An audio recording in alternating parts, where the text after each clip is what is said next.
Hola a todos los estudiantes del libro Durantia. Vamos a estar contestando una pregunta. ¿Cómo armonizar los impulsos de la carne con los impulsos del espíritu? Esta pregunta la voy a desarrollar a través del documento 143 del libro Durantia, pero primero vamos a hablar de los impulsos carnales.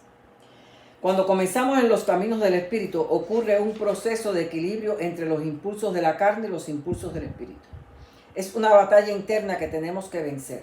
Pero para saber esto, primero tenemos que saber cuáles son las batallas de la carne. Nuestra naturaleza es animal y tenemos que aprender a controlar el animal que llevamos dentro. Tenemos que domesticar nuestra naturaleza animal. Contribuye mucho la educación que recibimos de la familia, el ambiente, los retos a los que nos enfrentamos en la vida.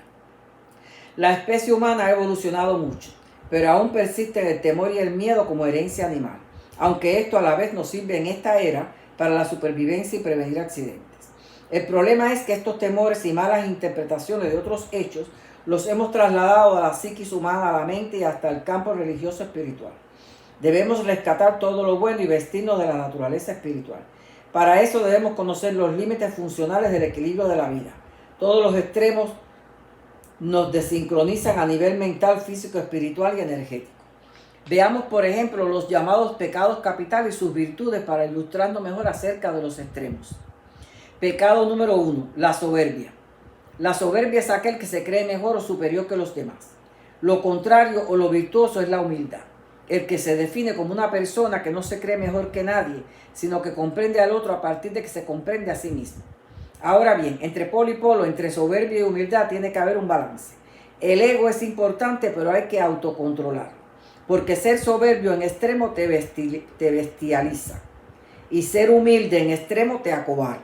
Hay que lograr el equilibrio. Pecado número 2, la avaricia.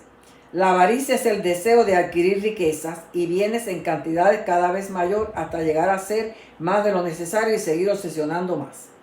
La contraparte es la virtud de la generosidad, el hábito de dar y entender a los demás, ser altruista sin esperar nada a cambio. De nuevo, entre avaricia y generosidad debe haber un balance.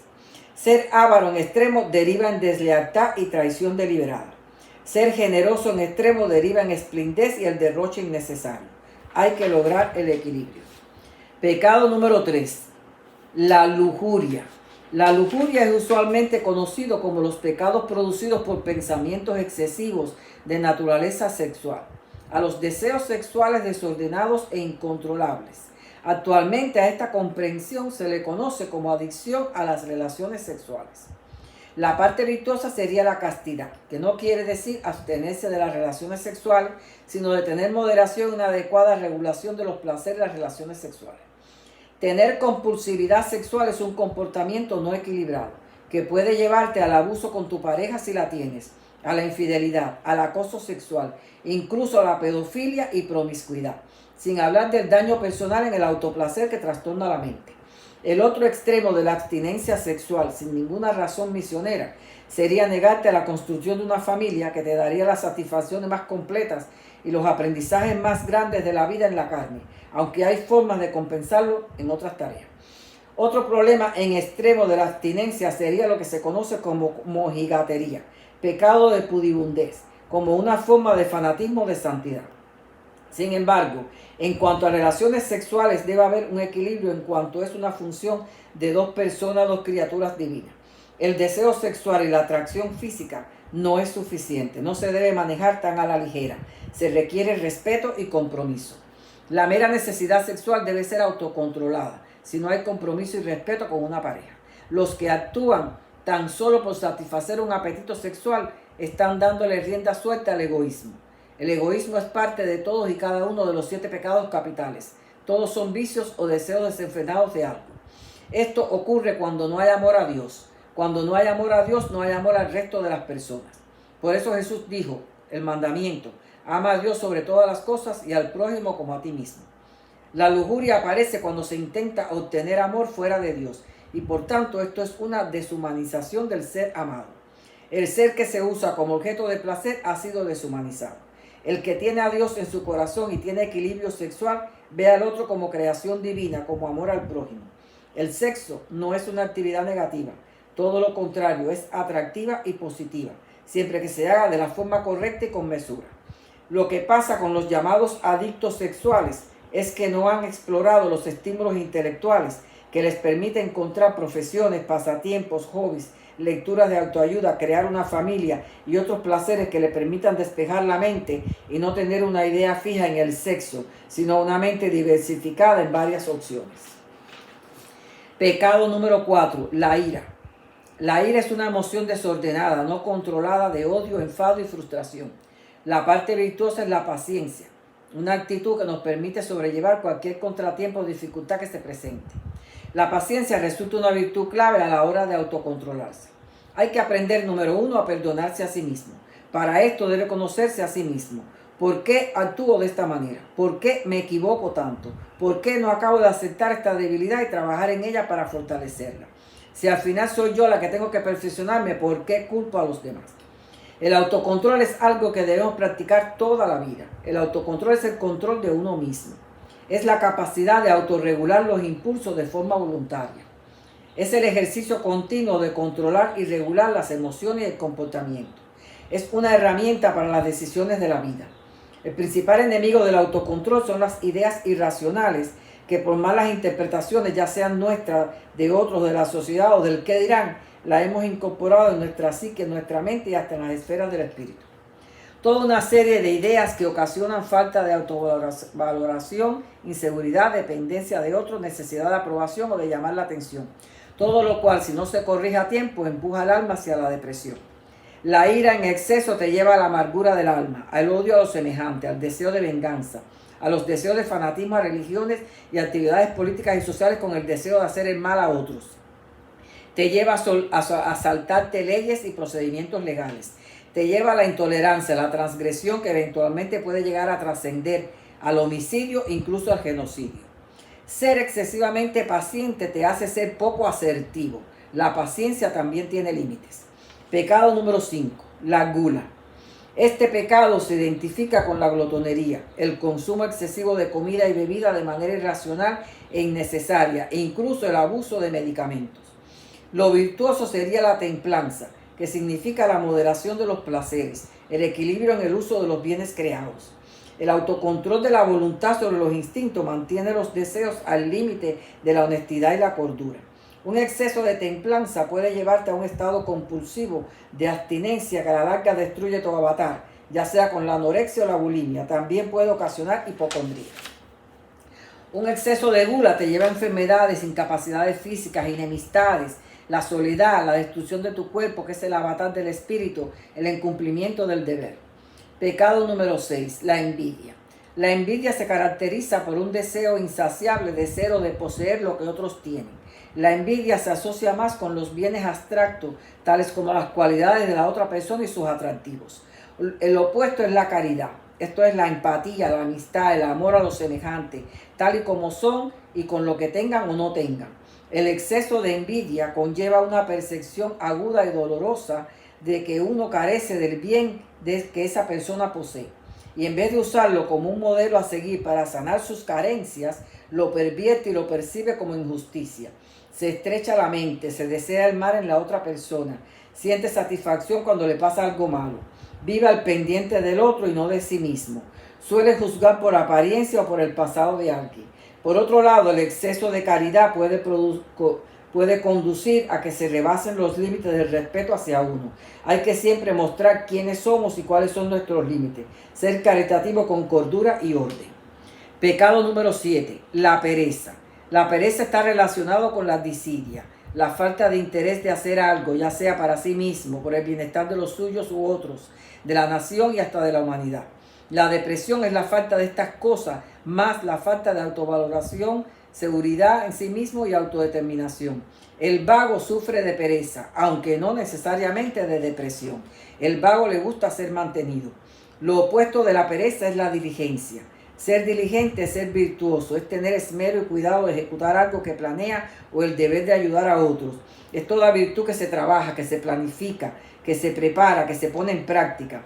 Significa cumplir con el deber, con los compromisos, no estar inactivo, ser productivo, proponerse metas fijas a corto plazo y a largo plazo y cumplirlas en su tiempo, estar entusiasmado y motivado con lo que hace. El exceso de pereza te lleva a ser una persona pobre y mediocre, incapaz de avanzar en la vida en proyectos y ambiciones personales. Y si encima de la pereza física y mental le agregas la pereza existencial y espiritual, vivirás una vida llena de fracasos con un alma moribunda. La pereza es el peor enemigo del éxito y del progreso. La pereza son rasgos de inmadurez, de una educación deficiente, de falta de valores, falta de templanza, falta de disciplina. Sin embargo, a pesar de que la pereza también causa enfermedad, el exceso de diligencia también puede enfermar, porque este exceso aumenta los niveles de estrés y el incumplimiento de otras diligencias también importantes, como lo es la atención presencial a la familia. Este exceso puede llevarlo a lo que se conoce como el síndrome de trabajador quemado. El agotamiento físico afecta el rendimiento y la concentración. Hay que compensarlo con momentos de recreación y esparcimiento, cuidándose de no viciarse en juegos adictivos. Hasta aquí los 7 pecados capitales y sus virtudes. Mirando ambos extremos podemos usar la inteligencia para alcanzar el equilibrio y así autocontrolarnos los impulsos de la carne. De la misma manera tenemos que controlar los impulsos espirituales para no fanatizarnos. Sumergirse en los impulsos espirituales sin balancear los impulsos de la carne conduce al fanatismo. Casi todos los fanáticos es porque tienen desincronizados todos los impulsos de la carne.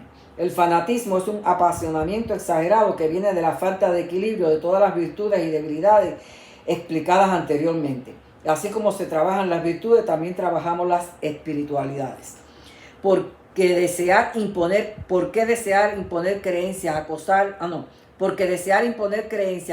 imponer ideología de cualquier tipo es un trastorno de la personalidad. Es el desequilibrio de todas las virtudes antes mencionadas. Y por esta razón el fanático se vuelve incapaz de admitir la diversidad en el mundo y aprender de los demás. Ha cristalizado una forma fija de ver las cosas y se va de un extremo a otro sin alcanzar nunca el equilibrio. No podemos servir a dos dioses, pero tenemos que servir a los deberes de la vida material sin perder de vista las cosas del espíritu. Los primeros impulsos de la naturaleza moral de un niño no tienen nada que ver con sexo, ni con la culpa, ni con el orgullo personal, sino más bien con el ímpetu hacia la justicia, la rectitud y la bondad, el servicio y ayuda a los semejantes. Y cuando estos precoces despertares morales en los niños son alimentados correctamente, ocurre un desarrollo gradual de la vida religiosa que está comparativamente libre de conflictos, trastornos o crisis. Los padres y el ambiente ayudaron a que la naturaleza animal de ese niño se mantenga domesticada. El amor de Dios está en ellos, aun cuando quizás no han tenido una religión revelada consciente. Cuando Jesús dijo, no vine a buscar a los justos, sino a los pecadores, se refería a estos justos. El cristianismo cree que fue una ironía. ¿De verdad crees que Dios es irónico? Sin embargo, la falta de un buen sistema, tanto familiar, educacional, político y social, puede dar a luz muchos pecadores, al menos desequilibrados en muchas áreas y rechazados por el mundo o marginados. A estos vino Jesús a buscar, pero también a todos los que quieran unirse a la nueva religión. Todos somos hijos de Dios, por la fe ganamos la vida eterna, pero aquellos que no tuvieron la oportunidad de ser guiados correctamente, lo necesitan más que nadie. En el documento 143.1.4 Jesús dijo, he venido a este mundo para hacer la voluntad de mi Padre y para revelar su carácter amante a toda la humanidad. Y continuó diciendo, el Hijo no siempre comprende los motivos sabios y amantes de la disciplina restrictiva del Padre. Pero yo os declaro que mi Padre en el paraíso gobierna un universo de universos por la irresistible fuerza de su amor. No creáis que será fácil ni monótono servir al reino de Dios. La ascensión al paraíso es la aventura de todos los tiempos, el duro logro de la eternidad. El reino de Dios requiere hombres de virilidad valerosa. No hay mayor coraje y valentía que predicar la paternidad de Dios y la hermandad de los hombres. Jesús fue un ejemplar perfeccionado del autodominio humano. Si lo vilipendiaban, él no vilipendiaba. Cuando sufría, no amenazaba a sus torturadores. Cuando fue denunciado por sus enemigos, se remitió simplemente al juicio justo del Padre en el cielo. En el documento 143.2.2 Jesús dijo, yo he venido con un nuevo mensaje de autoolvido y autocontrol. Os muestro el camino de la vida tal y como me lo reveló mi Padre en el cielo. De cierto os digo que el que sepa gobernarse a sí mismo es más grande que el que conquista una ciudad. El autodominio es la medida de la naturaleza moral del hombre y el indicador de su desarrollo espiritual. En el viejo orden, y esto se refiere a las viejas creencias, en el viejo orden vosotros ayunáis y orabáis. Pero como criaturas nuevas de este evangelio renacido del Espíritu, se os enseña a creer y a regocijaros. En otras palabras, cree en Dios con una fe viva de certeza que está ahí por ti y para ti. Ama a tus hermanos y gócete con ellos en el respeto mutuo y trata de perfeccionarte equilibrándote en todas las virtudes. Sirve a Dios con el ejemplo. Luego, si recibes un llamado, sirve a Dios con el ejemplo y la labor de tu llamado. En el documento 143, 2.4, Jesús dijo: os muestro cómo todas las cosas se han de renovar y las cosas pasadas perecen y os transformaréis en criaturas nuevas. Por el viejo hombre buscáis suprimir, obedecer y conformar las reglas del vivir. Pero por el nuevo camino primero seréis transformados por el Espíritu de la verdad. Y así vuestra alma se verá fortalecida por la constante renovación espiritual de nuestra mente. De este modo estaréis dotados de la fuerza para hacer con seguridad y júbilo la voluntad misericordiosa, aceptable y perfecta de Dios. Mas no olvide que la fe viva de Dios es lo que nos permite participar de la naturaleza divina. Así pues, mediante vuestra fe y transformación del Espíritu, llegaréis a ser en realidad templos de Dios y su Espíritu vive verdaderamente dentro de vosotros. Y si el Espíritu vive verdaderamente dentro de vosotros, ya no seréis esclavos encadenados de la carne, sino hijos del Espíritu libres y liberados. Esta nueva ley del Espíritu nos dota de la libertad del autodominio, reemplazando la vieja ley del temor, basada en la autoesclavitud, hablamos de los extremos de los pecados capitales, y en las cadenas de la negación, los extremos de las virtudes. De aquí que se diga el dicho: todos los extremos son malos. En el documento 143, 2.6 dijo: estáis justificados por la fe y acompañados por la gracia, no por el temor ni la negación de la carne. Los hijos de Dios son siempre y para siempre dueños de su ser y de todo lo que corresponde a los deseos de la carne, lo cual nos indica que es el equilibrio con cordura y mesura de que nos mantiene junto con la fe en Dios en el estatus de hijos divinos del Padre. Luego agrega que es un gran privilegio lograr purificarnos de los males de la mente y del cuerpo mientras buscamos la perfección en el tiempo. El ajustador del pensamiento nos conduce al reconocimiento de lo que necesita ser equilibrado, y esto es un trabajo continuo de corrección y constricción. El logro del autodominio nos lleva a dejar de ser esclavos de nuestro yo humano, no evolucionado, para hacernos dueños de nuestro yo superior, evolucionado y triunfante, que nos convierte en hijos liberados de Dios. En vez de buscar culpas y culpables, busquemos corrección y perfección. Y de esta forma nos liberamos de la esclavitud autoconsciente ante la vigilancia continua de los deseos de la carne. Haciendo este ejercicio resulta pronto los frutos del Espíritu en nuestra vida diaria. Documento 143, 2.8 dice: los frutos del Espíritu son la esencia del tipo más elevado de autocontrol ennoblecedor y regocijante, aún el alcance máximo del logro mortal terrenal, que es el verdadero autodominio. Y para finalizar, el documento 118 en la sección 9 nos dice que el mecanismo de vida de la personalidad mortal, el cuerpo humano, es producto del diseño creador supermortal.